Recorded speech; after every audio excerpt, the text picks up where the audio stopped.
हमारे विद्यार्थियों, आप सभी का बहुत बहुत स्वागत है हमारे चैनल परीक्षांजलि पर। ज्ञान का पिटारा आपके लिए लेकर के आ रहे हैं। रेमेडियल 2025 निदानात्मक कक्षा तो जो मॉड्यूल है, इसमें विद्यार्थी अभ्यास पुस्तिकाओं के सभी उत्तर, संपूर्ण उत्तर आपके लिए लेकर के आ रहे हैं। इसमें हम सामाजिक विज्ञान के सभी अपलोड कर चुके हैं, विज्ञान के भी अपलोड कर दिए हैं। अब हम इसी कड़ी में कक्षा 10वीं का हिंदी लेकर के आ रहे हैं। इसमें एक पार्ट आपको जारी कर दिया गया है, आप देख सकते हैं। आपको कमेंट बॉक्स से या फिर इंफॉर्मेशन जो डिटेल्स है उसमें आपको लिंक उपलब्ध करा दी जाएगी। पहला पार्ट हम पूरा कर चुके हैं।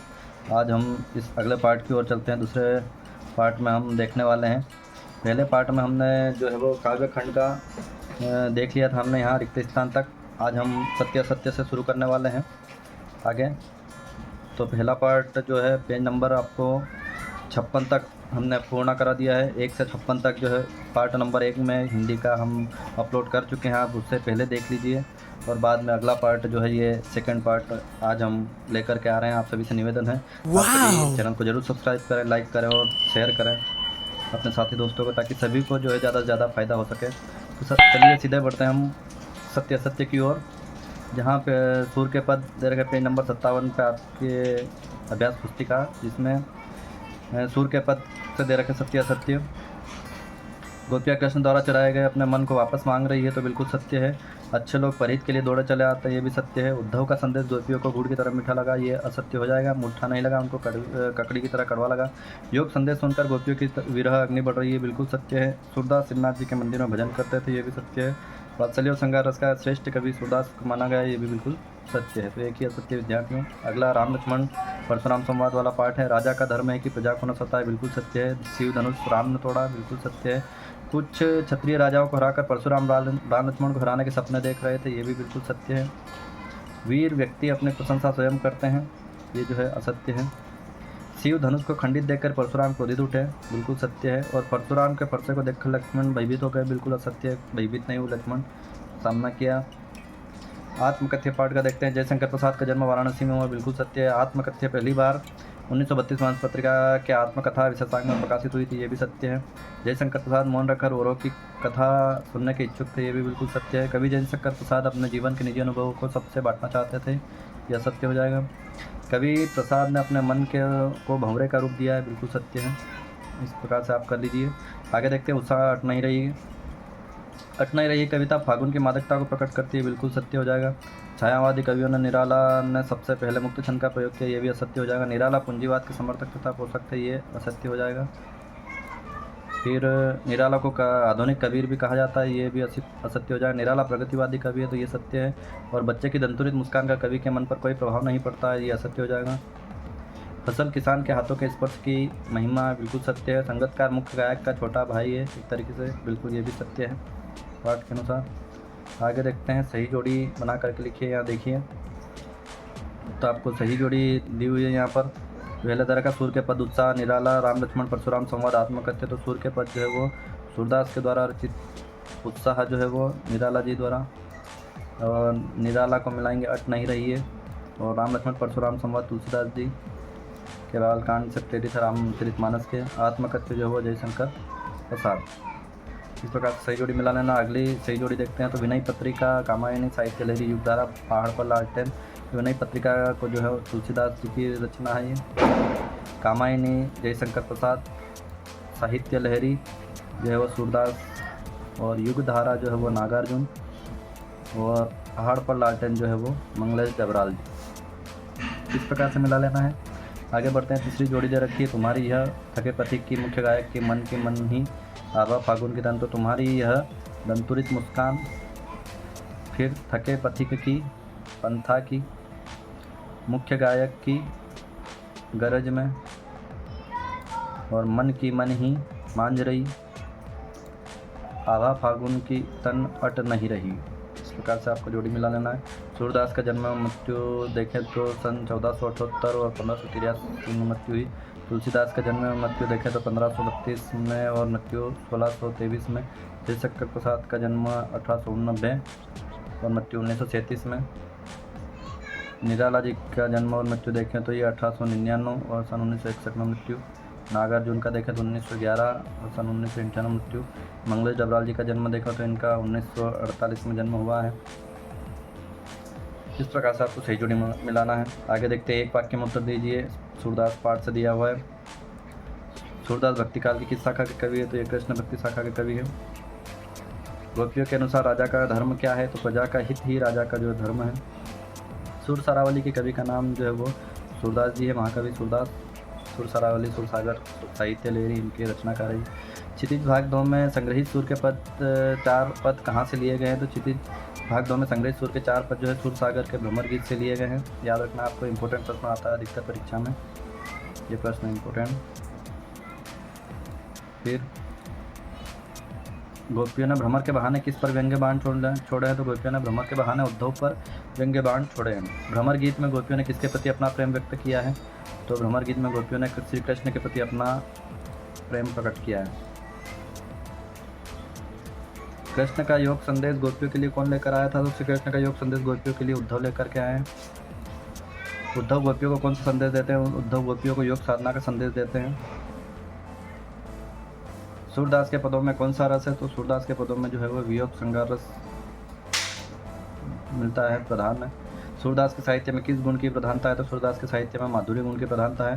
सूरदास के साहित्य में किस भाषा की प्रमुखता है? तो ये ब्रज भाषा की प्रमुखता है। गोपियाँ किसके प्रेम में दीवानी हो गई या आसक्त हो गई? तो श्री कृष्ण के प्रेम में आसक्ति या दीवानी हो गई। सूरदास के पदों में तेल की गागरी कहकर किसे बुलाया गया? तो तेल की गागरी कहकर उद्धव को बुलाया गया है। उद्धव को बड़भागी किसने कहा है? तो इनको गोपियों ने कहा है, तुम तो बड़ा बड़भागी हो। गोपियों को उद्धव को बड़भागी कहने के पीछे क्या उद्देश्य था? तो गोपियों का उद्धव को बड़भागी कहने के पीछे उद्देश्य था कि उद्धव पर व्यंग कसना था। यहाँ पीछे 6 लिखना है।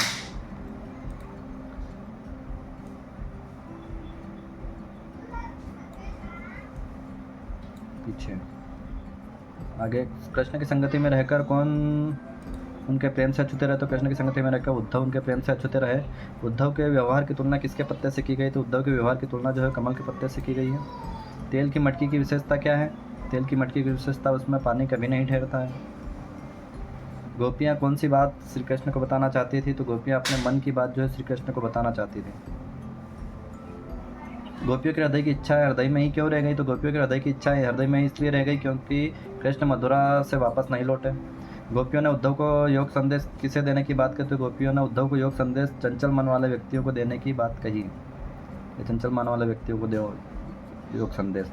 चंचल मन वाले को योग संदेश देने से क्या लाभ होगा? चंचल मन वाले को योग संदेश देने से उनका मन स्थिर हो सकेगा। गोपियों का मन कहाँ स्थिर हो चुका है? तो गोपियों का मन श्री कृष्ण के चरणों में स्थिर हो चुका है। स्थिर हो चुका है, यहाँ पर स्थिर लिखना ना स्थिर लिखा है, ठीक एक ही चीज़ है। फिर गोपियाँ सोते जागते रात दिन किसका ध्यान करती? तो गोपियाँ सोते जागते रात दिन जो कृष्ण का ध्यान करती थी। गोपियाँ किससे गुहार लगाना चाहती थी? तो गोपियाँ श्री कृष्ण से गुहार लगाना चाहती थी। सूरदास किन कवियों में से एक थे? सूरदास अष्टचाप कवियों में से एक थे।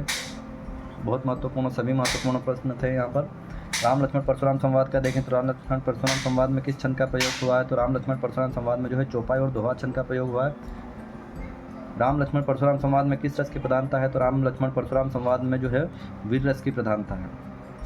राम लक्ष्मण परशुराम संवाद रामचरितमानस के किस कांड से लिया गया है? तो ये बाल कांड से लिया गया है। बहुत इंपॉर्टेंट प्रश्न है, आपको याद रखना है, अधिकतर प्रश्न पूछा जाता है परीक्षा में इससे संबंधित।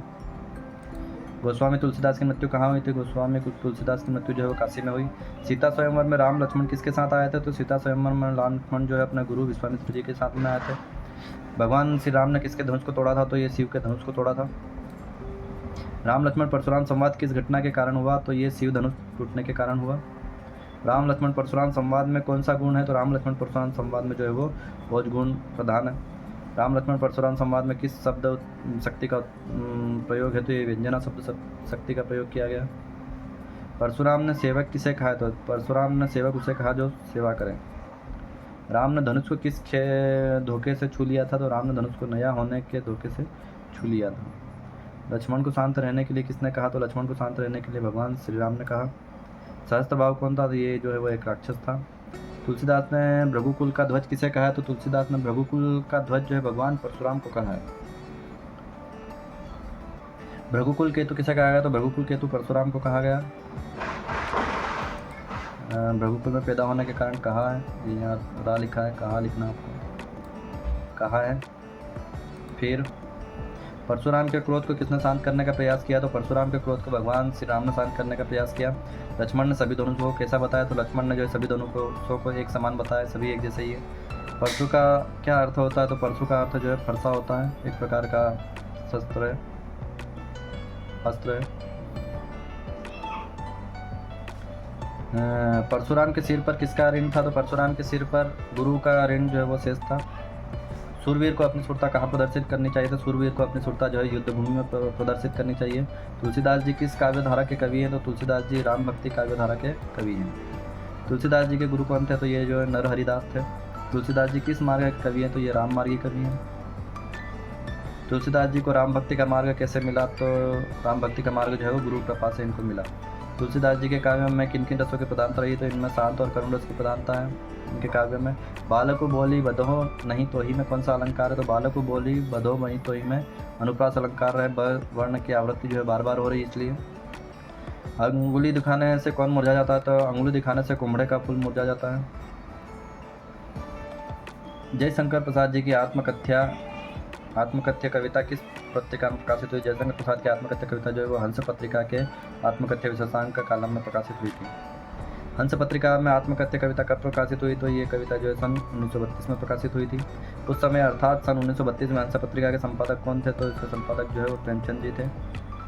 आत्मकथ्य कविता में कवि ने संसार को क्या कहा है? तो आत्मकथ्य कविता में कवि ने संसार को जो है वो नश्वर माना है। कविता में कवि ने मधुप यानी भंवरा किसे कहा? तो कवि ने मधुप यानी भंवरा जो है वो मन को कहा है। कवि प्रसाद का मन रूपी भंवरा किन यादों के आसपास गुनगुनाकर अपनी कहानी कहना चाहता था? तो कवि प्रसाद का मन रूपी भंवरा अतीत की यादों के आसपास गुनगुनाकर अपनी कहानी कहना चाहता था। कवि प्रसाद इस वक्त अपने जीवन रूपी वृक्ष में किसका सामना कर रहे हैं? तो कवि प्रसाद जो है इस वक्त अपने जीवन रूपी वृक्ष में पतझड़ का सामना कर रहे हैं। कवि प्रसाद जी अपने किस स्वभाव को दोष नहीं देना चाहते? तो अपने सरल स्वभाव को जो है वो दोष नहीं देना चाहते हैं। मुरझा कर गिर रही पत्तियाँ किसका प्रतीक है? तो ये जो है निराशा का प्रतीक है। मुरझा कर गिर रही पत्तियाँ यहाँ नहीं लिखा है तो यहाँ पर र लिखना है। मुरझा कर गिर रही पत्तियाँ निराशा का प्रतीक है। आत्मकथ्य कविता में किस पक्ष की अभिव्यक्ति हुई? तो आत्मकथ्य कविता में जीवन के यथार्थ एवं अभाव पक्ष की अभिव्यक्ति हुई है। प्रेयसी के कपोलों की लालिमा की तुलना किससे की गई है? तो प्रेयसी के कपोलों की लालिमा की तुलना उषा काल की अरुणिमा से की गई है। प्रसाद जी के आलिंगन में आते आते क्या भाग गया? तो प्रसाद जी के आलिंगन में आते आते जीवन का सुख भाग गया। अगला उत्साह पाठ है। उत्साह कविता मुख्य रूप से क्या है? तो ये मुख्य रूप से एक आह्वान गीत है, अधिकतर परीक्षा में पूछा जाता है। उत्साह कविता किस युग की कविता है? तो ये छायावाद युग की कविता है। कवि निराला का उत्साह गीत किससे संबंधित है? तो बादलों को समर्पित है। उत्साह कविता में कवि ने किसका आह्वान किया? तो उत्साह कविता में कवि ने बादलों को जोर जोर से गरजने का आह्वान किया है। बादलों को मनाने के लिए कवि ने प्रयास किया है। बादलों को जोर जोर से गरजने का आह्वान किया है। फागुन मास में कौन सी ऋतु आती है? तो फागुन मास में जो है ऋतुराज वसंत या वसंत ऋतु आती है। कवि निराला के अनुसार क्या आठ नहीं रही है? तो फागुन मास की प्राकृतिक सुंदरता आठ नहीं रही है। फागुन मास के आते ही वृक्ष कैसे हो जाते हैं? तो ये हरे भरे और फूलों से लग जाते हैं। निराला का संपूर्ण साहित्य किसमें प्रकाशित है? तो ये इनकी निराला रचनावली के 8 खंडों में प्रकाशित है। धराधर किसके लिए प्रयुक्त हुआ है? तो धराधर जो है वो बादलों के लिए प्रयुक्त हुआ है शब्द। बादलों के हृदय में कौन छुपा है? तो बादलों के हृदय में विद्युत या बिजली छिपी है। विश्व के सकल जन कैसे हो रहे हैं? तो विश्व के सकल जन गर्मी में से व्याकुल हो रहे हैं। घेर घेर घोर गगन में कौन सा अलंकार है? तो इसमें अनुप्रास अलंकार है। घर वर्ण की आवृत्ति बार बार हो रही है। बादल किस दिशा से आते हैं? तो बादल जो है अज्ञात दिशा से आते हैं। तप्त धरा का सांकेतिक अर्थ क्या है? तो तप्त धरा का सांकेतिक अर्थ जो है सांसारिक दुखों से पीड़ित जो है पृथ्वी है। यद अंतुरित मुस्कान पाठ को देखें तो यद अंतुरित मुस्कान कविता में कवि ने किसकी मनमोहक मुस्कान का बहुत खूबसूरती से वर्णन किया है? तो एक नन्हे बच्चे की निश्चल और निष्कपट मनमोहक मुस्कान का जो बहुत सुंदरता या खूबसूरती से जो है वर्णन किया यद अंतुरित मुस्कान पाठ में। अगला दे रखा है कवि नागार्जुन किसकी मुस्कान को दंतुरित मुस्कान कहते हैं? तो ये जो है वो एक नन्हे बच्चे की मुस्कान को दंतुरित मुस्कान कहते हैं। एक नन्हे बच्चे की मुस्कान को दंतुरित मुस्कान कहते हैं।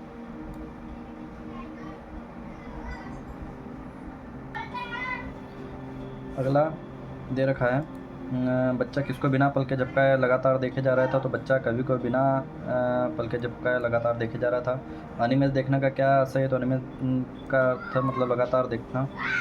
बच्चा कवि को बिना पलक झपकाए लगातार देखते क्यों जा रहा था, तो पहचान न पाने के कारण जो है वो बच्चा कवि को बिना पलक झपकाए लगातार देखे जा रहा था।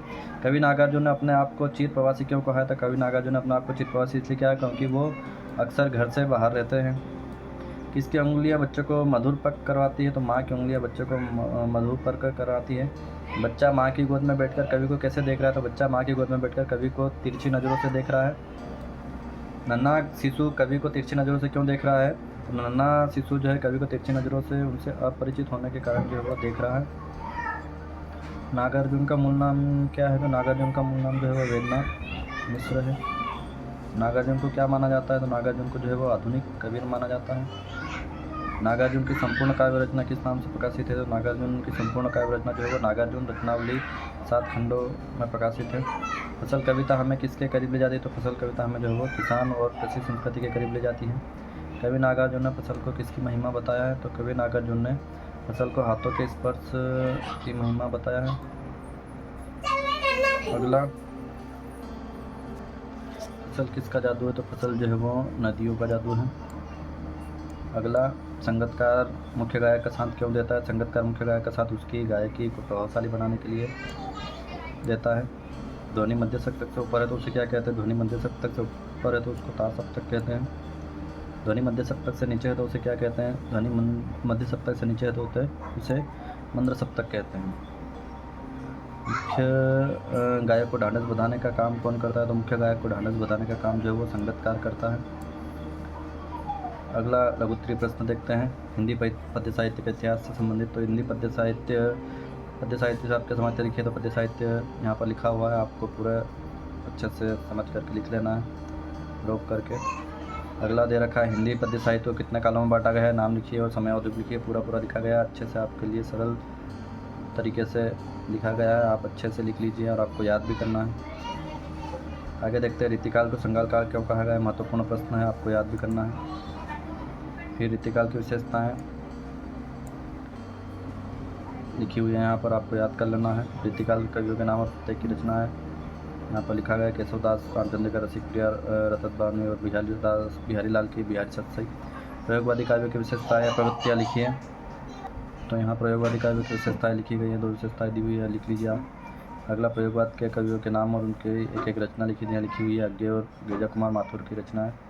प्रगतिवाद के कवियों के नाम, तो नागार्जुन और केदारनाथ की रचनाएं लिखी हुई है। अगला, प्रगतिवाद की विशेषताएं या प्रवृत्तियाँ लिखी थी, यहाँ पर लिखी हुई है। अगला, नई कविता की विशेषता प्रवृत्तियाँ लिखी है, 2 विशेषताएं यहाँ पर लिखी हुई है, महत्वपूर्ण प्रश्न है। नई कविता के कवि और उनकी रचनाओं का नाम लिखिए, तो यहाँ पर भवानी प्रसाद मिश्र और कुंवर नारायण की रचनाएँ लिखी हुई है, अच्छे से आप लिख लीजिए, याद भी करना है आपको, महत्वपूर्ण प्रश्न है। 12वां प्रश्न दे रखा है, कवि परिचय से संबंधित। सूरदास के साहित्य का भाव पक्ष लिखते हुए 2 रचनाओं का नाम लिखिए, तो यहाँ पर उनकी रचनाएं लिखी हुई है, शोरसागर साहित्य लहरी। फिर भाव पक्ष दे रखा है और कला पक्ष भी यहाँ पे दिया हुआ है, आप लिख लीजिए आराम से। साहित्य में स्थान भी दे रखा है, ये यहाँ पर साहित्य में स्थान दिया हुआ है, कला पक्ष दिया हुआ है यहाँ पर, और ये यहाँ पर भाव पक्ष पूरा। फिर गोस्वामी तुलसीदास की 2 रचनाओं का नाम, काव्यगत विशेषताएं लिखने, 2 रचना भी लिखी हुई है, इनका भाव पक्ष भी लिखा हुआ है, कला पक्ष भी है और साहित्य में भी स्थान यहाँ पर लिखा हुआ है। इस प्रकार से आप लिख लीजिए। जयशंकर प्रसाद के बारे में भी लिखा हुआ है, इनकी रचना लिखी हुई, कामायनी आंसू झरना, भाव पक्ष लिखा हुआ है, कला पक्ष लिखा हुआ है और साहित्य में स्थान भी जो है वो लिखा हुआ है। फिर अगला दे रखा है, सूर के पद्म से गोपियों द्वारा उद्धव को भाग्यवान कहने में क्या व्यंजन निहित है, तो इस प्रकार से आप लिख लीजिए। उद्धव के व्यवहार की तुलना किस किससे की गई है, तो ये भी आपको याद करना है, इस प्रकार से लिखिए। अगला, गोपियों ने किन किन उदाहरणों के माध्यम से उद्धव को उलाहने दिए हैं, यहाँ पर सभी पॉइंट लिखे गए हैं, इस प्रकार से आपको याद रखना है और लिखना भी है। उद्धव द्वारा दिए गए योग के संदेश में गोपियों को विराग ने घी का काम कैसे किया, इसको भी याद करना है अच्छे से आपको। मर्यादा न रही के माध्यम से कौन सी मर्यादा न रही रहने की बात की गई है, ये भी इम्पोर्टेंट प्रश्न है, लिख लेना है। गोपियों के अनुसार राजा का धर्म क्या होना चाहिए, इम्पोर्टेंट है, सभी महत्वपूर्ण प्रश्नों का समावेश किया गया, आप सबको लिखना है और सभी को याद करना है। गोपियों ने उद्धव से योग की शिक्षा कैसे लोगों को देने की बात कही, ये भी इम्पोर्टेंट है। जिनका मन अस्थिर है या चंचल मन वाले हैं उनका आवश्यकता है, हमें आवश्यकता नहीं, क्योंकि हमारा तो स्थिर हो गया। इस प्रकार से गोपियाँ कहती है उद्धव को। अगला राम लक्ष्मण परशुराम संवाद है। तो परशुराम के क्रोध करने पर लक्ष्मण ने धनुष के टूट जाने के लिए कौन कौन से तर्क दिए, यह भी इम्पोर्टेंट है, याद रखना है आपको। परशुराम के क्रोध करने पर राम और लक्ष्मण की जो प्रतिक्रिया हुई उनके आधार पर दोनों के स्वभाव की विशेषताएँ लिखी है। दोनों के यहाँ पर राम के स्वभाव की विशेषताएँ लिखी गई हैं और लक्ष्मण के स्वभाव की भी विशेषताएँ बताई गई हैं। राम के बिल्कुल विपरीत है, उग्र और प्रचंड है। अगला दिया लक्ष्मण ने वीर योद्धा को क्या क्या विशेषताएँ बताई। तो लक्ष्मण ने वीर योद्धा को ये बहुत सारी विशेषताएँ बताई। वीर योद्धा धैर्यवान होते हैं, वे क्षोभ से रहित होते हैं, वीर पुरुष किसी को स्तब्ध नहीं कहते। सूरवीर युद्ध के दौरान मैदान में वीरतापूर्ण कार्य करके दिखाते हैं। वे युद्ध में शत्रु को उपस्थित पाकर अपने प्रताप का डींग नहीं मारा करते हैं। अगला आत्मकथ्य पाठ कर दे रखे हैं। प्रश्न स्मृति को पाथेय बनाने से कवि प्रसाद का क्या सही लिख लीजिए। इससे सब सरल शब्दों में आपके लिए उपलब्ध कराया गया है। मुरझा कर गिर रही पत्तियां किसका प्रतीक है, इसके माध्यम से कवि जयशंकर प्रसाद क्या कहना चाहते हैं। अगला दे रखा उत्साह पाठ का। कवि निराला बादल से फुहार रिमझिम या बरसने के स्थान पर गरजने के लिए क्यों कहता है, इंपोर्टेंट प्रश्न है, याद रख लीजिए। अगला उत्साह कविता में बादल किन किन अर्थों की ओर संकेत करता है। तो बादल वर्षा के ताप से तपती धरती को शीतल करते हैं, बेचैन और अनमने लोगों को शांति प्रदान करते हैं। बादल बरसने पर ही किसान अपनी खेतीबाड़ी करना प्रारंभ करते हैं। बादल जल देते हैं, जल को जीवन माना गया है। बादल क्रांति के दूत है और सामाजिक परिवर्तन के प्रेरक हैं। अट न रही कविता में प्रश्न दिया हुआ, कवि निराला की आंख फागुन की सुंदरता से क्यों नहीं हट रही है, इंपॉर्टेंट प्रश्न है, लिख लीजिए, याद भी करना आपको। फागुन में ऐसा क्या होता है जो बाकी ऋतुओं से भिन्न है। बहुत कुछ परिवर्तन होता है। होली के आसपास प्रकृति में जो परिवर्तन दिखाई देते हैं अपने शब्दों में लिखिए। ये भी प्रश्न अधिकतर पूछ लिया जाता है।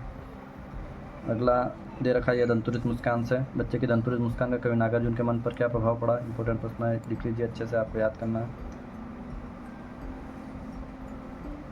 कवि को बहुत प्रभावित किया बच्चे की मुस्कान ने। बच्चे की मुस्कान और एक बड़े व्यक्ति की मुस्कान में क्या अंतर है, ये भी प्रश्न पूछ लिया जाता है।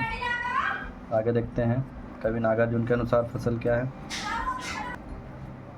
तो नागार्जुन के अनुसार फसल क्या है ये बताया गया है।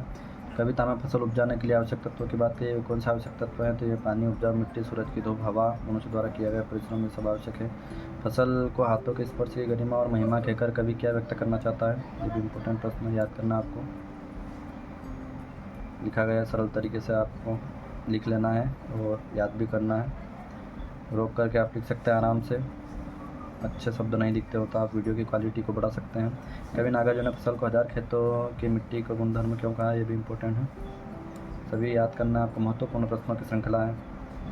अगला दे रखा है संगीतकार किन किन रूपों में मुख्य गायिकाओं की मदद करते हैं, ये भी इम्पोर्टेंट प्रश्न आपको याद रखना है। अपना निम्नलिखित पद्यांश का संदर्भ प्रसंग सहित भावार्थ लिखना है। सूर्य के पद से दिया गया उद्धव तुम हो अति बड़भागी, संदर्भ में हमको लिखना है कि प्रस्तुत पद्यांश हमारी पाठ्य पुस्तक हिंदी के सूर्य के पद से दिया गया है और इसके रचयिता जो है वो श्री सूरदास जी है, इतना लिखना है आपको। प्रस्तुत पद्यांश में गोपियाँ उद्धव को तरह तरह के उलाहने दे रही है, साथ ही भावार्थ यहाँ पर लिखा गया है, आप लिख लीजिए आराम से। नीचे लिखा है यहाँ पर सबसे आखिरी लाइन में कृष्ण के प्रेम में खींचे चले आते हैं।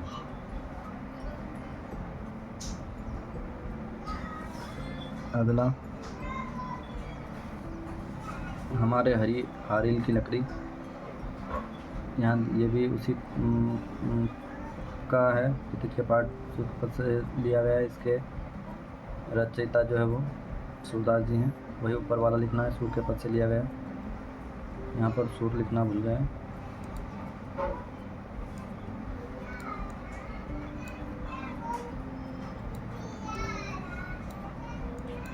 सूर के पद से आपको लिखना है। प्रस्तुत पद्यांश में गोपियों ने श्री कृष्ण के प्रति एक निष्ठ प्रेम को दृढ़ता से प्रकट करते हुए योग साधना को ककड़ी के रूप में वास्तविक रूप दिया है। भावार्थ यहाँ पर लिखा हुआ है, अच्छे से आप समझ लीजिए, लिख लीजिए और आपको याद भी करना है। अगला राम लक्ष्मण परशुराम संवाद से दिया गया है पद्यांश। नाथ शंभु जनु भंजनिहारा हो एक दास तुम्हारा। तो ये जो है हमारा पाठ पुस्तक जो है वो राम लक्ष्मण परशुराम संवाद से दिया गया है और इसके रचयिता जो है वो तुलसीदास जी हैं, इनके रामचरितमानस से लिया गया है ये। बालकांड से। अब प्रसंग में भी लिखा हुआ है और आपको भावार्थ भी सरल तरीके से प्रस्तुत किया गया है, इस प्रकार से आप लिख लीजिए। आगे देखते हैं, उसी पाठ का दिया हुआ है लखान कहाँ हंसी हमरे जाना। ये भी राम लक्ष्मण परशुराम संवाद से हैं और इसके रचयिता तुलसीदास जी हैं। सरल शब्दों में आपको यहाँ पर प्रसंग और भावार्थ दिया गया है। बहुत आसानी से आपको बहुत मेहनत करके वीडियो बनाया गया है, इसलिए आप सभी से निवेदन है वीडियो को जरूर लाइक करें और शेयर भी करें। अगला 5वां दे रखा है, बालक बोली बंधो नहीं तोई। इसके जो ये भी उसी से लिया गया राम लक्ष्मण परशुराम संवाद, इसके रचयिता तुलसीदास जी हैं। आगे देखते हैं, भावार्थ लिखा हुआ है, आप लिख लीजिए, याद करना है। आत्मकथ्य पाठ का दिया हुआ है, जयशंकर प्रसाद द्वारा रचित आत्मकथ्य पाठ से लिया गया है कविता है। कवि कहते हैं कि उनके जीवन में ऐसा कुछ भी नहीं जिसे वह अपने आत्मकथ्य में नहीं लिख सके। भावार्थ लिखा हुआ है। अगला उत्साह पाठ से लिया गया है, बादल गरजो बादल से आह्वान किया जा रहा है, उत्साह से लिया गया है और इसके कवि जो है वो रचयिता सूर्यकांत त्रिपाठी निराला जी है। बस इतना आपको पाठ का नाम लिखना है संदर्भ में और उसके लेखक या रचनाकार जो होते हैं वो उनका नाम लिखना है कवि का। प्रसंग में जिससे संबंधित वो है उसका सारा लिखना है, भावार्थ में उसका पूरा अर्थ करके लिखना है। इस प्रकार से भावार्थ लिखा हुआ है। अगला दिया हुआ है, अट नहीं रही है, तो अट नहीं रही है आभा फागुन की तन, तो ये जो है अट नहीं रही कविता से लिया गया है और इसके कवि जो है वो सूर्यकांत त्रिपाठी निराला है। प्रकृति के उल्लास को प्रकट किया गया है। भावार्थ लिखा गया है, अच्छे से लिख लीजिए और याद करना है। अगला यह दंतुरित मुस्कान, ये जो नागार्जुन द्वारा रचित यह दंतुरित मुस्कान से लिया गया है। यहाँ पर छोटे बच्चे की मुस्कान का वर्णन किया गया है। भावार्थ भी सरल शब्दों में, छोटे कम शब्दों में लिखा गया है। अच्छे से आप लिख लीजिए, समझ लीजिए और आपको याद भी करना है। एक गद्यांश पद्यांश आएगा। फिर फसल पाठ का दिया हुआ है, इस कविता नाम फसल है और इसके कवि जो है वो नागार्जुन है।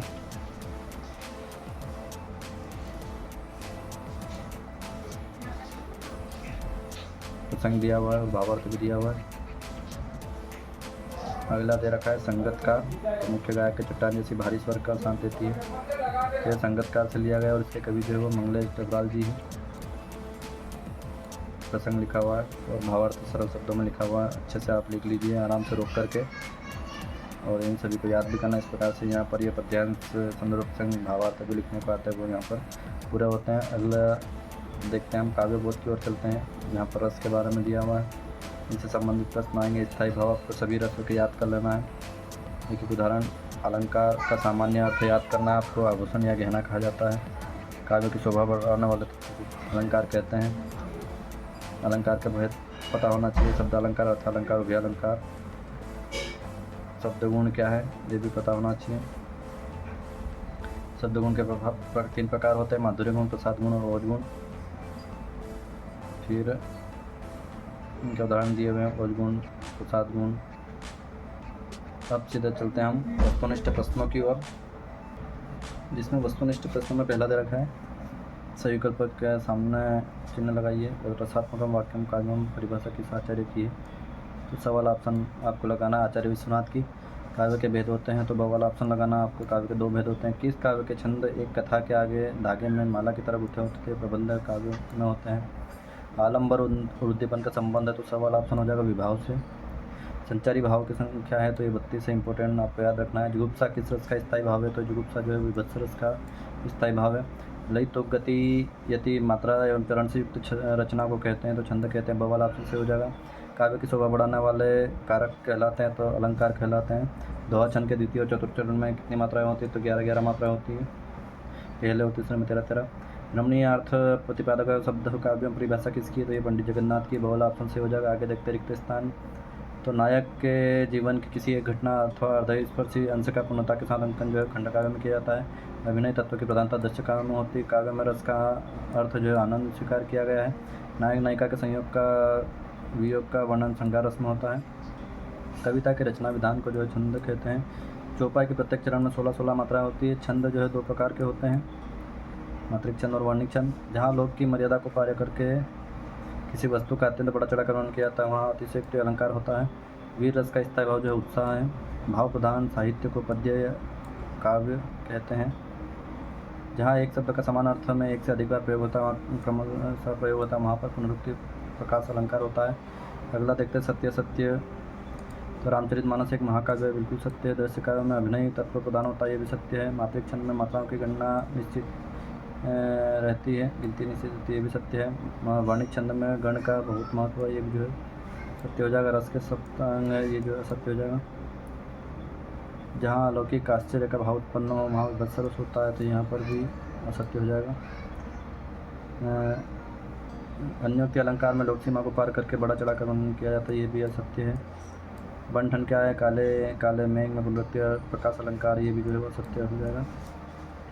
सही जोड़ी देखते हैं तो कामायनी दोहा, सुदामा चरित नाटक और शांत रस दिया हुआ है, तो कामायनी जो है वो एक महाकाव्य है। दोहा एक छंद का उदाहरण है। सुदामा चरित जो है वो एक खंड काव्य है, और नाटक जो है वो दृश्य काव्य है, और शांत रस का निर्वेद। इस प्रकार से लिखना है। आगे देखते हैं अगली जोड़ी। काव्य के आत्मा छंद के प्रकार चौपाई, 3 वर्णों का मेल, बिहारी सत्सई, तो काव्य की आत्मा जो है रस को कहा गया है। छंद के जो है वो 2 प्रकार होते हैं। चौपाई जो है वो मात्रिक छंद है, और 3 वर्णों का मेल जो है वो गण होता है। बिहारी सत्सई जो है वो श्रृंगार पूरक रचना है। इस प्रकार से सही जोड़ी मिला लेना है। आगे देखते हैं अलंकार। जहाँ अप्रस्तुत कथन से प्रस्तुत का बोध हो, तो अलंकार जो है वो आभूषण का सामान्य है, तो जहाँ अप्रस्तुत कथन से प्रस्तुत का बोध हो वहाँ अन्योक्ति अलंकार होता है। प्रकृति में मानवीय क्रियाओं का आरोपण जो है वो मानवीकरण अलंकार में होता है, यहाँ दिया नहीं है। मानवीकरण अलंकार में या आभूषण की जगह आपको मानवीकरण करना ना है। फिर लोक मर्यादा की सीमा लांघ कर यह अतिशयोक्ति हो जाएगा। जहाँ एक ही शब्द 2 बार आए और उसका अर्थ भिन्न बदले, तो ये जो है पुनरुक्ति प्रकाश अलंकार हो जाएगा। इस प्रकार से कर लेना है। किस कारण में पूर्वापर संबंध नहीं होता है? तो मुक्तक कारण में पूर्वापर संबंध नहीं होता है।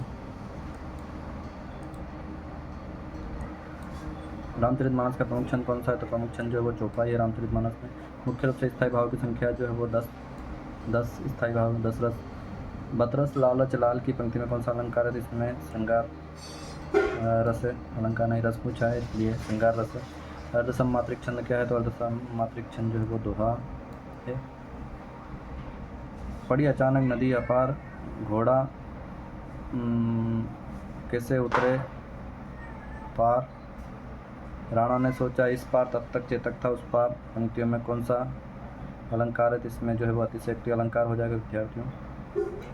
अतिशयोक्ति अलंकार, अतिशयोक्ति अलंकार लिख लेना आपको।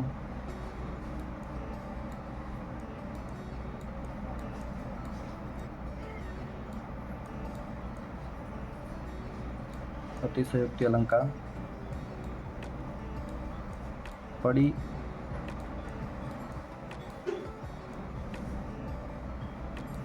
अचानक लिया। तो इस प्रकार से गणों की कुल संख्या लिखिए, तो गणों की कुल संख्या जो है वो 8 है। 16 मात्राओं का चरण किस छंद में होता है? तो ये चौपाई छंद का उदाहरण है।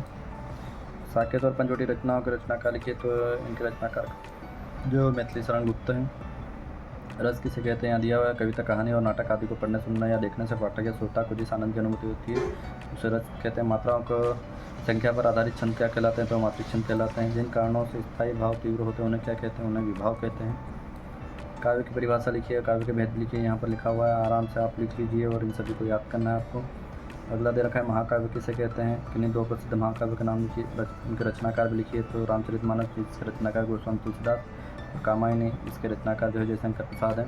आगे खंड काव्य किसे कहते हैं? 2 खंड काव्य के नाम उनके रचनाकार सहित लिखिए। तो पंचवटी और सुदामा चरित लिखा है। पंचवटी जो है मैथिली शरण गुप्त के द्वारा लिखा गया, सुदामा चरित नरोत्तम दास के द्वारा लिखा गया।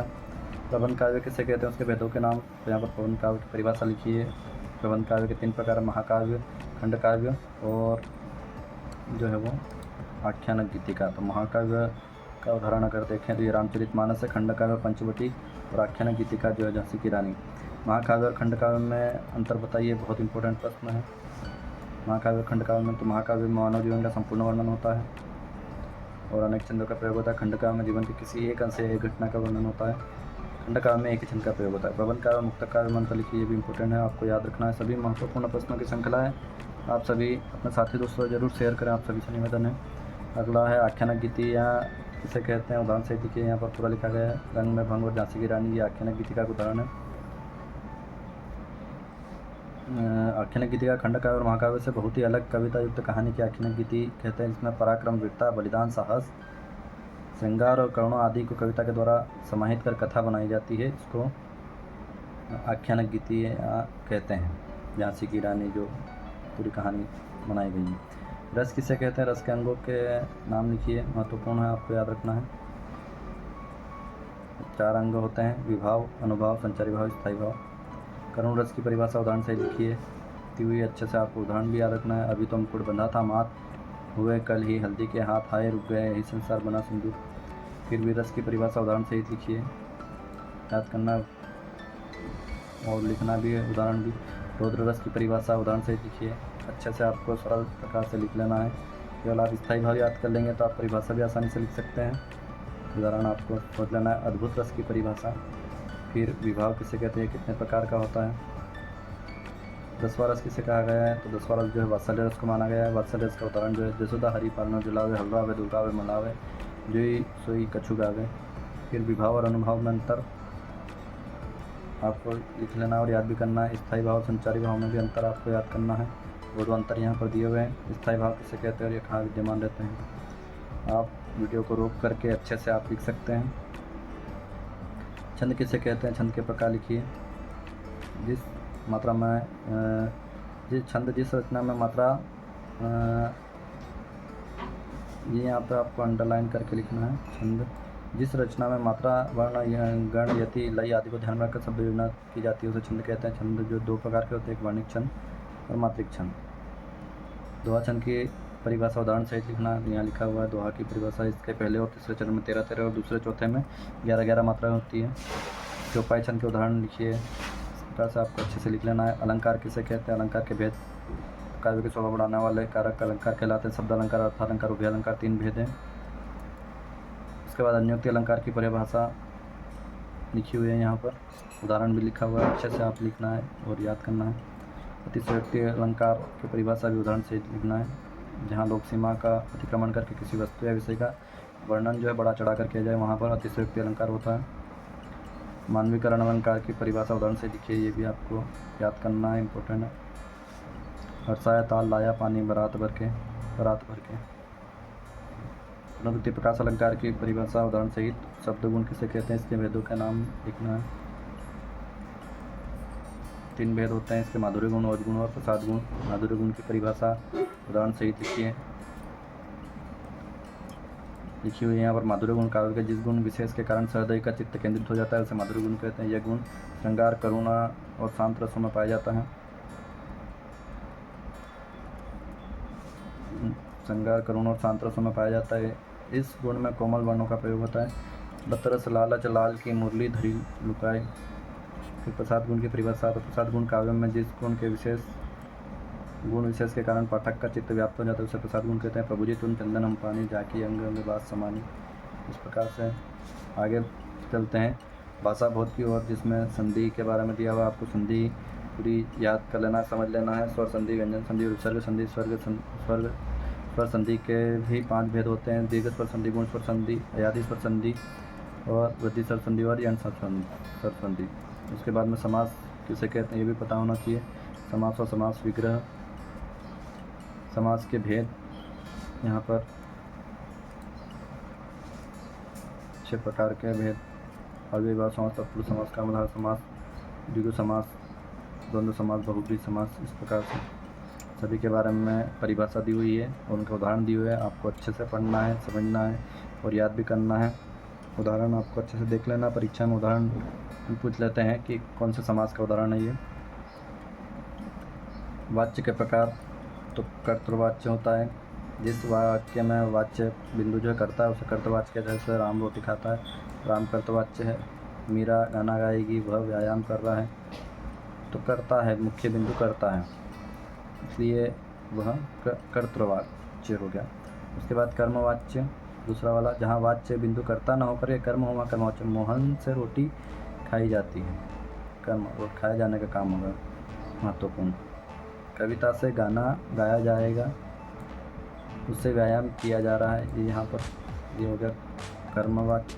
और अब भाववाच्य देखिए, यहाँ न करता हो न कर्म हो बल्कि क्रिया का भाव ही मुख्य, उसे भाववाच्य कहते हैं। मुझसे बैठा नहीं जाता, मुझसे सोया जाता है, बच्चों द्वारा सोया जाता है, और अब चला जाए, ये जो है ये भाववाच्य हो गए। क्रिया विशेषण के बारे में दिया हुआ है।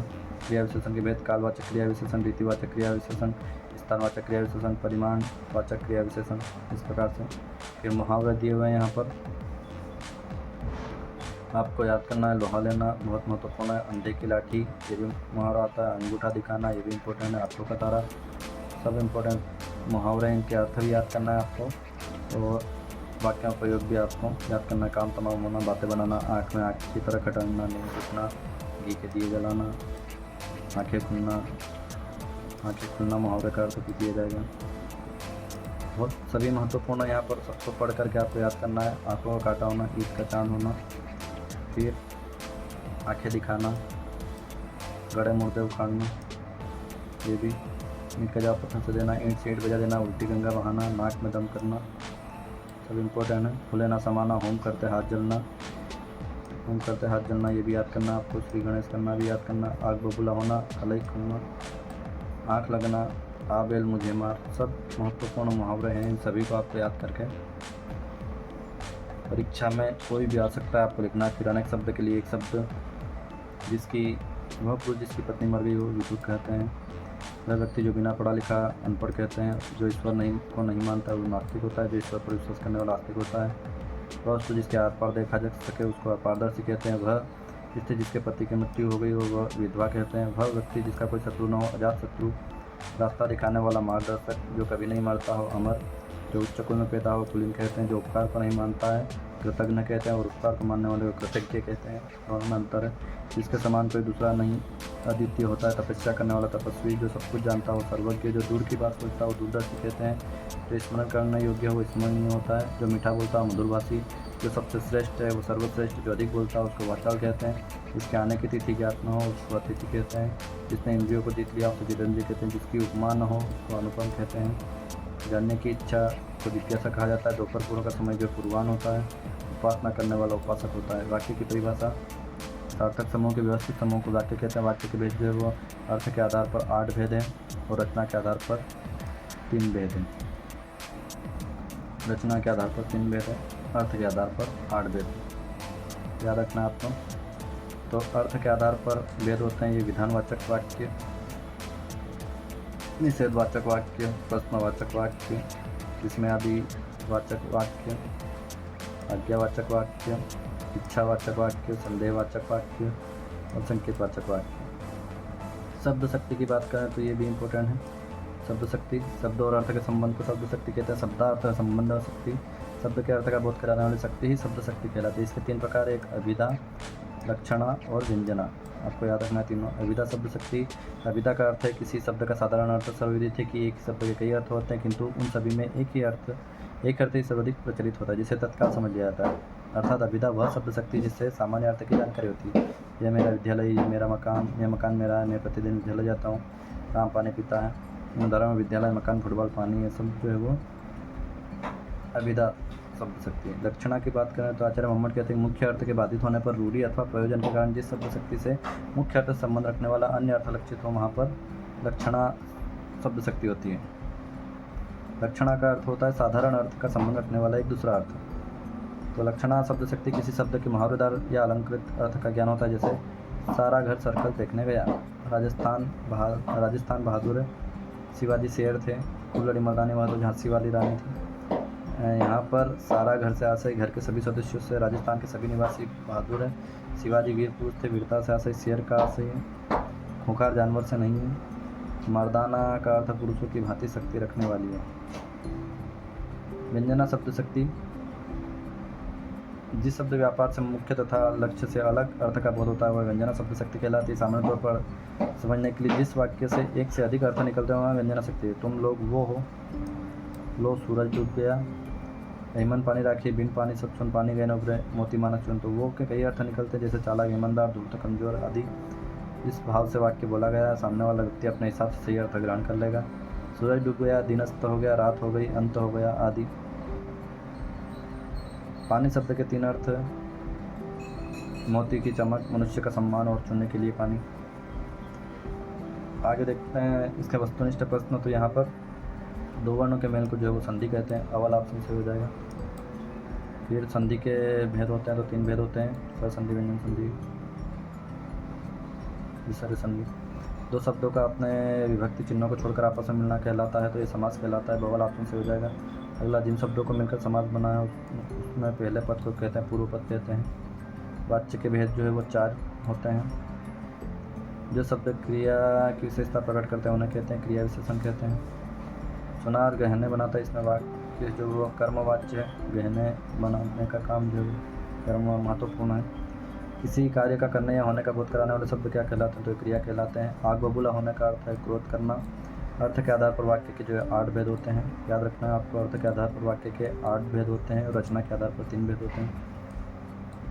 निम्नलिखित में से कौन शब्द शक्ति का भेद नहीं है? तो अभिधा, व्यंजना और लक्षणा ये शब्द शक्ति है, लेकिन रस अलग चीज़ हो गई। जिस समास में प्रथम पद विशेषण और दूसरा पद विशेष्य होता है उसे कहते हैं तो उसको कर्मधारय समास कहते हैं। क्रिया विशेषण में विशेषता बताई जाती है, क्रिया की विशेषता बताई जाती है। एक से अधिक अर्थ देने वाले शब्द कहलाते हैं अनेकार्थी शब्द। दूध का दूध, पानी का अर्थ जो है वो सही न्यायी है। रिक्त स्थान की पूर्ति करना है तो जब क्रिया का रूप कर्म के अनुसार बदलता है तो कर्मवाच्य कहते हैं। वाच्य प्रयोग में सबसे अधिक क्रिया का ध्यान रखना पड़ता है। अर्थ के आधार पर वाक्य 8 प्रकार के होते हैं। विद्यालय में स्वर संधि है, विद्याधनालय।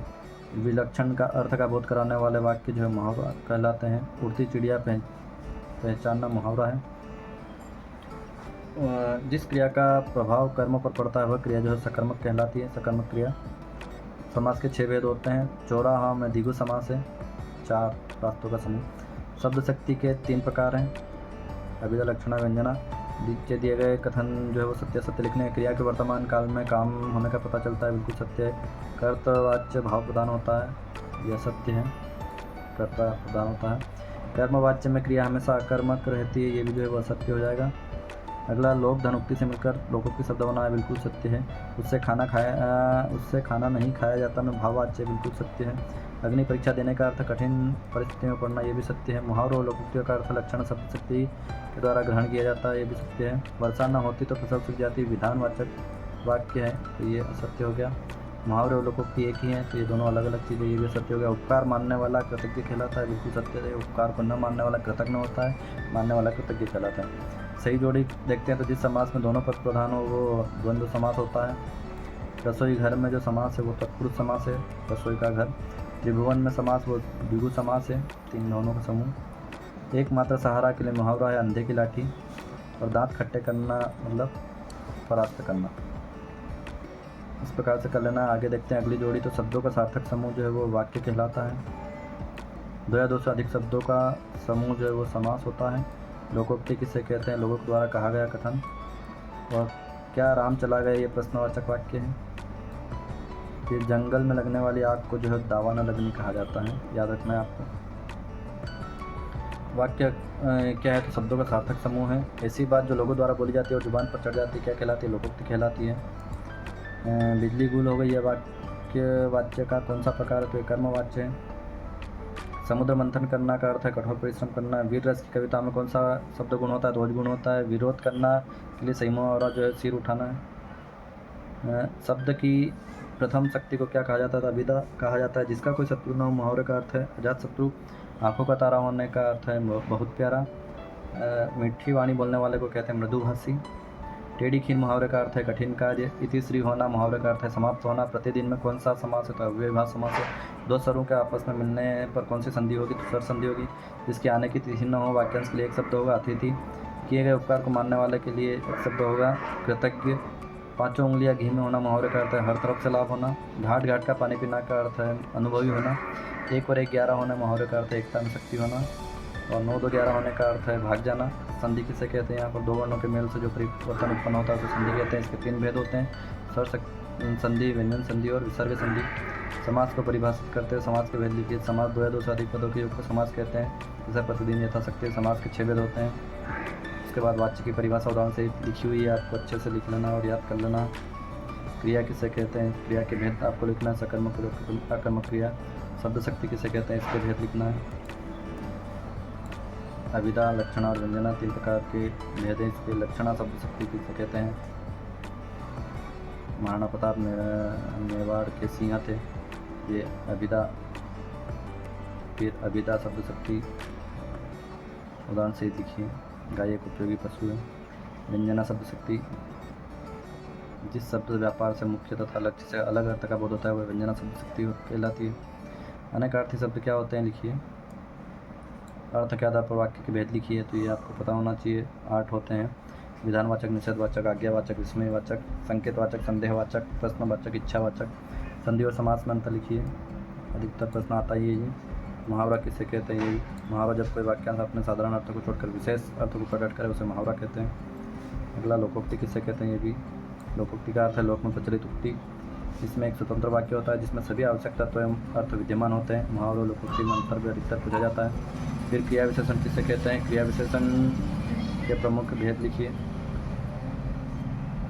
इस प्रकार से। अगला बढ़ते हैं कृतिका पुस्तक की ओर, जिसमें सही विकल्प दे रखा है। सबसे पहले माँ का आंचल, माँ ने भोलेनाथ के घाव पर लगाया तो ये पिसी हुई हल्दी लगाई। सवाल ऑप्शन हो जाएगा। भोलानाथ का असल में नाम था तारकेश्वर नाथ। मैया चावल अमनिया कर रही थी, अमनिया का अर्थ है साफ करना। बरखा बंद होते ही बाग में बहुत से नजर आए बिच्छू, डबल ऑप्शन हो जाएगा। सांप निकलने पर डरकर भागे, भोलानाथ आकर छिपे तो मैया के अंचल में छिपे। भोलानाथ की टोली में बड़ा ढीठ था, वो बेजू, डबल ऑप्शन से हो जाएगा। भोलानाथ अपने साथियों को देखकर भूल गया, वो सिसक ना भूल गया। भोलानाथ के पिता उन्हें गोरस भात खिलाते थे फूल के कटोरे में। माता का आंचल में 2 लड़के मिलकर खींचते हैं, मोट खींचते हैं। भोलेनाथ के पिता जो भक्त थे तो वो शिव जी के भक्त थे, बवाल ऑप्शन से हो जाएगा। बाबूजी सुबह सुबह पाठ करते थे, वो रामायण का पाठ करते थे। साना साना हाथ जोड़ी रचना, ये मधु काकरिया जी की रचना है। सवाल ऑप्शन हो जाएगा। गंगटोक किस राज्य की राजधानी है, सिक्किम की राजधानी है गंगटोक। गंगटोक या गंगटोक। बुद्धिस्ट श्वेत पताकाएँ फहराते हैं मृत्यु पर। एक कतार में लगी सफ़ेद बौद्ध पताकाएँ प्रतीक है, ये शांति और अहिंसा की। साना साना हाथ जोड़ी गद्य की विधा है, ये यात्रा वृत्तांत है। पहाड़ी कुत्ते भौंकते हैं, ये चांदनी रात में भौंकते हैं। फेरी भेटुलों का अर्थ है ये फिर मिलेंगे, दवाल ऑप्शन हो जाएगा। मधु काकरिया की शायरी जो है मणि है। खेदों में ये देवी देवताओं का निवास। अगला देखते हैं मैं क्यों लिखता हूँ। हिरोशिमा कविता किस काव्य संग्रह से ली गई है, तो ये अरियो करुणा अभामय से ली गई हिरोशिमा कविता। अगला देखते हैं लेखक अपनी अभ्यंतर व्यवस्था को पहचान पाता है, तो वो लिखकर पहचान पाता है। हिरोशिमा नामक कविता अज्ञेय ने लिखी, तो रेलगाड़ी में बैठे बैठे लिखी, बवाल ऑप्शन हो जाएगा। प्रत्यक्ष अनुभव की अपेक्षा गहरी होती है अनुभूति, सवाल ऑप्शन जो है वो से हो जाएगा। आगे देखते हैं। भोलानाथ पूजा के समय मस्तक पर भभूत का तिलक लगाते थे। कभी कभी हमसे बाबूजी कुश्ती भी लड़ते हैं। भोलानाथ और उनके साथी चूहों के बिल के पानी उलझने लगे। जहाँ लड़कों का संग तहाँ बाजे मृदंग। लड़के और बंदर पराई पीर नहीं समझते। भोलानाथ के पिता रामनामा बही में 1000 बार राम नाम लिखते थे। भोलानाथ के पिता आटे की गोलियां मछलियों को खिलाते थे। भोलानाथ और उसके साथी अमोले को घिसकर शहनाई बजाते थे। गंगटोक से 149 किलोमीटर की दूरी पर युमथांग था। लेप्चा और भूटिया सिक्किम की स्थानीय जनजाति है। हिमालय की तीसरी सबसे बड़ी चोटी जो कंचनजंगा है सिक्किम में। लेखिका मधु काकरिया के ड्राइवर कम गाइड का नाम जितेन नार्गे था। रहस्यमय तारों भरी रात लेखिका मधु काकरिया के मन में सम्मोहन जगा रही थी। सिलीगुड़ी से ही हमारे साथ भी है तीस्ता नदी, हमारे साथ थी है तीस्ता नदी। जितेन उत्साहित होकर कहने लगा, कटाव हिंदुस्तान का स्विट्जरलैंड है। मंजिल से कहीं ज़्यादा रोमांचक होता है मंजिल तक का सफ़र। चाय के बागानों में कई युवतियाँ बोको कहना चाय की पत्तियाँ तोड़ रही थी। गुरु नानक की थाली थोड़े से चावल छिटक कर बाहर गिर गए थे। मेरे नगपति मेरे विशाल कथन लेखिका मधु काकरिया ने हिमालय पर्वत के लिए कहा है। मैं क्यों लिखता हूँ, तो प्रत्यक्ष अनुभव की अपेक्षा अनुभूति लेखन में मदद करती। हिरोशिमा जापान में है। अज्ञेय विज्ञान के विद्यार्थी रहे। अज्ञेय का जन्म जो है वो उत्तर प्रदेश राज्य में हुआ। अज्ञेय की प्रारंभिक शिक्षा जम्मू कश्मीर में हुई। गंगटोक का मतलब जो है पहाड़ है। शिव पूजन सहाय मुख्यतः गद्य के लेखक है। सत्य सत्य लिखना है। तारकेश्वर नाथ ही भोलानाथ थे, बिल्कुल सत्य है। भोलानाथ को मैया के गोद से निकलकर बाबूजी की गोद में शांति मिली, तो बिल्कुल असत्य है। गणेश जी के चूहे की रक्षा के लिए शिव का नंदी निकल आया, ये भी जो है असत्य है। हमारे पिताजी तड़के उठकर निपट नहाकर पूजा करने बैठ जाते थे, बिल्कुल सत्य है। कभी कभी बाबूजी हमसे कुश्ती भी लड़ते थे, ये भी सत्य है। हम कन्हैया बनकर बाबूजी की गोद में हंसते हंसते बाहर आते थे, ये असत्य है। 4 लड़के बेल तनकर मौत खींचने लग जाते थे, बिल्कुल ये भी असत्य है। साना साना हाथ जोड़ी पाठ के देखें तो गंगटोक मेहनत कश बादशाहों का शहर है, बिल्कुल सत्य है। जब किसी बुद्धिस्ट की मृत्यु होती है तो रंगीन पताका लगा दी जाती है, असत्य है। सफ़ेद पताका लगा जाते हैं। 7 सिस्टर्स वाटरफॉल असम में है, बिल्कुल असत्य है। चाय के हरे भरे बागानों में कई युवतियाँ बोकू पहले चाय की पत्तियाँ तोड़ रही थी, बिल्कुल सत्य है ये। प्रचलित मान्यता के अनुसार प्रेयर व्हील धर्म चक्र को घुमाने से पाप धुल जाते हैं, ये बिल्कुल सत्य है। अगला मैं क्यों लिखता हूँ। हिरोशिमा की घटना विज्ञान का भयानक दुरुपयोग है, बिल्कुल सत्य है। मैं क्यों लिखता हूँ पाठ के लेखक अग्नेय है, बिल्कुल ये भी सत्य है। अगले लेखक ने हिरोशिमा कविता जापान में लिखी थी, यह सत्य है। अगला सही जोड़ी बना करके लिखिए। माँ का आंचल जो है वो शिव भजन सहाय। मैं क्यों लिखता हूँ तो ये अग्नेय। निबंध जो है वो मैं क्यों लिखता हूँ ये निबंध। साना साना हाथ जोड़ी एक यात्रा वृत्तांत है। उपन्यास का अंश जो है वो माता का आंचल। इसके बाद शिव पूजन सहाय का जन्म सन 1893 में देहाती दुनिया ये शिव पूजन सहाय द्वारा लिखा गया। सलाम आखिरी ये मधु का आकरिया की रचना। और अग्नेय जो है वो सच्चिदानंद हीरानंद वाजपेयी। अज्ञेय का जन्म जो है वो 1911 में। इस प्रकार से लिखना है। अगला देखते हैं। शिव पूजन रचनावली जो है वो इसके 4 खंड हैं। पत्ता को ये उपन्यास है। और प्रेयर व्हील एक धर्म चक्र है। और त्रिशंकु निबंध। और भग्नदूत जो है वो काव्य संग्रह है। फिर खुले गगन के लाल सितारे ये कहानी संग्रह है। अल्लाह चरे बेटी ये चलते रहो इसका मतलब। फिर रफ्ता रफ्ता मतलब धीरे धीरे। और अमोले ये आम का उगता हुआ जो पौधा होता है। फिर चंदोआ ये छोटा सामियाना। अगली जोड़ी देखते हैं तो मतवाला जो है वो प्रतिष्ठित पत्रिका है। खेदुम ये जो देवी देवताओं का निवास स्थान। तार सप्तक जो है वो तार सप्तक अग्नेय। फिर मधु का आकरिया कोलकाता में जन्म हुआ। और उतान जो है वो मतलब पीठ के बल लेटना। एक वाक्य में उत्तर दीजिए। माँ का आंचल हिंदी का स्मरण शिल्प में लिखा गया पहला उपन्यास कौन सा है तो ये पहला उपन्यास जो है वो देहाती दुनिया है। अगला बरखा के बंद होते ही बाग में क्या क्या नजर आया तो बहुत से बिच्छू नजर आए।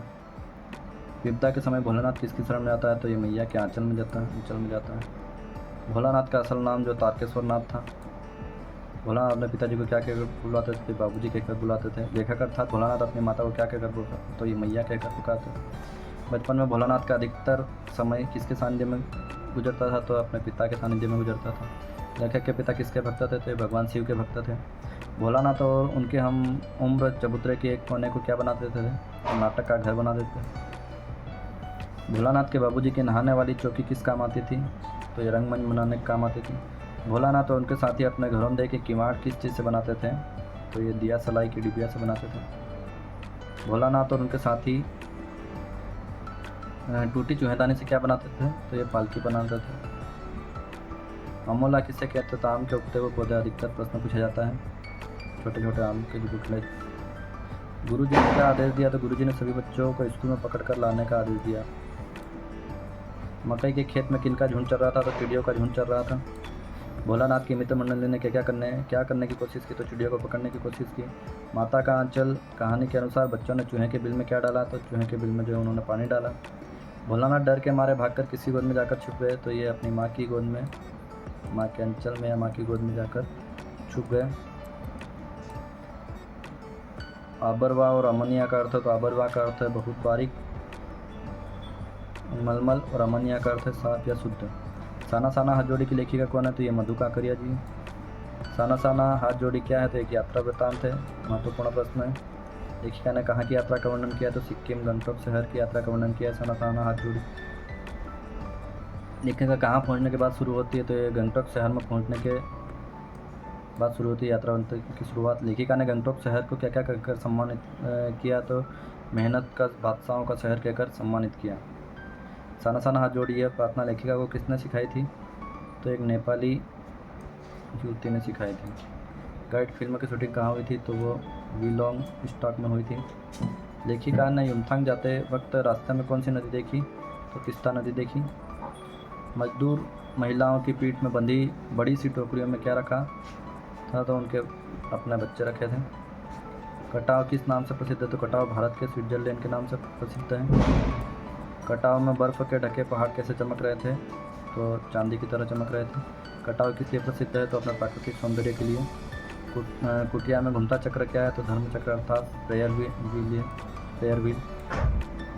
लायुंग से कटाव तक का सफ़र कितने घंटे का था, 2 घंटे का था। कटाव लायुंग से कितने फीट की ऊंचाई पर स्थित है, 500 फीट की ऊंचाई पर स्थित है। लेखिका ने फौजी से क्या कहकर विदा ली, तो फेरी भेटुल्ला मतलब फिर मिलेंगे कहकर के विदा ली। लेखिका ने चिप से बेचती एक सिक्की मृत्यु से क्या पूछा, क्या तुम सिक्की में हो। नार्गे ने लेखिका को किसके फुटप्रिंट वाला पत्थर दिखाया, तो गुरु नानक के फुटप्रिंट वाला पत्थर दिखाया। नार्गे के अनुसार किस स्थान पर देवी देवता का स्थान था, तो खेदुम में था। कवि लॉन्ग स्टॉक में धर्म चक्र को घुमाने के पीछे क्या मान्यता है, सारे पाप धुल जाते हैं, ऐसा कहा जाता है। सारे पाप धुल जाते हैं, धर्म चक्र को घुमाने से सारे पाप धुल जाते हैं। ठीक है। अगला, जितेंद्र नार्गे ने खेतों में किसका निवास बताया, तो देवी देवताओं का निवास बताया। रकम शब्द का अर्थ है तरह तरह। डोको क्या है, वह बड़ी टोकरी जिसे पहाड़ी महिला अपने पीठ पर रखती है उसे डोको कहते हैं। अज्ञेय ने मानव निर्मित सूरज किसे कहा है, तो अणुबम को कहा है। लेखक ने अपने आप को हिरोशिमा के विस्फोट का भोक्ता कब महसूस किया, तो जब अणु विस्फोट उनके अनुभूति प्रत्यक्ष में आ गया, तब लेखक ने अपने आप को हिरोशिमा के विस्फोट का भोक्ता महसूस किया।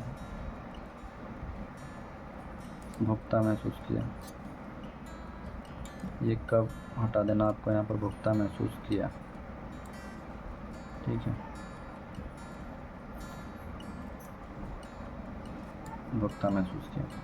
लेखक अग्नेय ने हिरोशिमा कविता कहाँ बैठकर लिखी, तो लेखक अग्नेय ने जो हिरोशिमा कविता जो भारत में रेलगाड़ी में बैठकर लिखी। माँ का आंचल भोलानाथ अपने साथियों को देखकर सिसकना क्यों भूल जाता है, अच्छे से लिख लीजिए, आपको याद भी करना है। बच्चे माता पिता के प्रति अपने प्रेम को कैसे अभिव्यक्त करते हैं, सरल शब्दों में आपके लिए लिखा गया है। अगला प्रश्न, भोलानाथ और उसके साथियों के खेल और खेलने की सामग्री आपके खेल व खेलने की सामग्री से किस प्रकार भिन्न है, ये भी आपको याद करना इंपॉर्टेंट प्रश्न अधिकतर परीक्षा में पूछा जाता है। फिर गंतोक को मेहनत कश बादशाहों का शहर क्यों कहा गया है, इंपॉर्टेंट प्रश्न, इसको भी अच्छे से याद कर लेना लिख करके। कभी श्वेत तो कभी रंगीन पताका लगाना किन किन अलग अवसरों की ओर संकेत करता है। कभी लॉन्ग स्टॉक किस लिए प्रसिद्ध है, ये भी आपको याद करना। सब इंपॉर्टेंट प्रश्न है, महत्वपूर्ण, आपको अच्छे से लिख लेना है और सभी को याद भी करना है। 8वां प्रश्न दे रखा है, कुछ संरचनाकारों के लिए आत्मानुभूति के साथ साथ बाहरी दबाव भी महत्वपूर्ण होता है। ये बाहरी दबाव कौन कौन से हो सकते हैं। अगला, लेखक अग्नेय ने अपने आप को हिरोशिमा के विस्फोट का भोक्ता कब और किस तरह महसूस किया, आपको याद करना है। अस्पताल में देखा उन्होंने घायल रोगियों को एक जले हुए पत्थर पर लंबी उजली छाया को देखकर विस्फोट को महसूस किया। इस प्रकार से ये पूरा जो पार्ट आपका यहाँ पर पूरा होता है। पूरी किताब के आपको प्रश्न के उत्तर बता दिए गए हैं विद्यार्थियों। 2 पार्ट में ही आपको पूरा हिंदी का जो है एक एक प्रश्न के उत्तर आपको बताए गए हैं। यहाँ पर एक अभ्यास प्रश्न भी दिया गया है। अभ्यास प्रश्न माने 2023 का ये प्रश्न पत्र हिंदी का किस प्रकार से आया था, आप देख लीजिए। इसको ही आपको ही हल करना है ताकि आप अपना आकलन कर सकें। देख लीजिए, प्रश्न रोक करके आपको लिखना है, इनके उत्तर ढूंढना है और आप अपना आकलन कीजिए कि कितना आपको याद हो चुका है, कितने नंबर आपको प्राप्त हो रहे हैं। ज़्यादा अंक आपको लाने की कोशिश करना है। तो आपके लिए हमने ये जो रेमेडियल पुस्तक है हिंदी की, सबसे सरल उत्तरों को लिखा गया है और अच्छे से आपके लिए एक एक प्रश्नों के उत्तर लिखे गए हैं। आपको अन्य कई वीडियो में बहुत सारे प्रश्न के उत्तर छोड़ दिए जाएंगे, लेकिन यहाँ आपको पूरा मिलेगा। इसलिए आप सभी से निवेदन, अपने साथी दोस्तों को ज़रूर से ज़रूर शेयर करें और वीडियो को भी लाइक करें, चैनल को जरूर सब्सक्राइब करें। आप सभी से निवेदन है बेल आइकन को दबाएं। इसका पहला पार्ट जो है हम डिस्क्रिप्शन में इसकी लिंक दे देंगे और कमेंट बॉक्स में भी इसकी लिंक आपको प्राप्त हो जाएगी। शुरू में अगर आपने नहीं लिखा है तो पहला वाला पार्ट जरूर देख लीजिए। केवल 2 पार्ट में ही आपको पूरा हिंदी के जो है वो रेमेडियल पुस्तक जो आपकी विद्यार्थी अभ्यास पुस्तिका है, इसके सभी हल आपको दिए गए। इस प्रकार से ये जो पेपर था, ये कुल 23 प्रश्न होते हैं। रूपरेखा सहित निबंध आता है, वो आपको लिखना होता है 4 नंबर का। इस प्रकार से ये पूरा हो जाता है। तो आप सभी हमारे साथ बने रहें, अपने साथी दोस्तों को जरूर से जरूर शेयर करें। आपको अगले विषय अन्य विषय के भी हम अपलोड करने वाले हैं। साथ ही कक्षा 9वीं के भी अपलोड कर दिए हैं, 10वीं के भी अनेक विषयों के अपलोड कर दिए हैं, रेमेडियल मॉड्यूल के उत्तर। आगे आप हमारे साथ बने रहें, आपको महत्वपूर्ण प्रश्न बताए जाएंगे, परीक्षा में मदद की जाएगी, परीक्षा से संबंधित जो पेपर होते हैं उनका भी हल आपके लिए लेकर के आएंगे। इसलिए आप सब्सक्राइब ज़रूर करें ताकि आपको तुरंत वीडियो प्राप्त हो सकें। आप सभी हमारे साथ बने रहें, इसलिए आप सभी का बहुत बहुत धन्यवाद।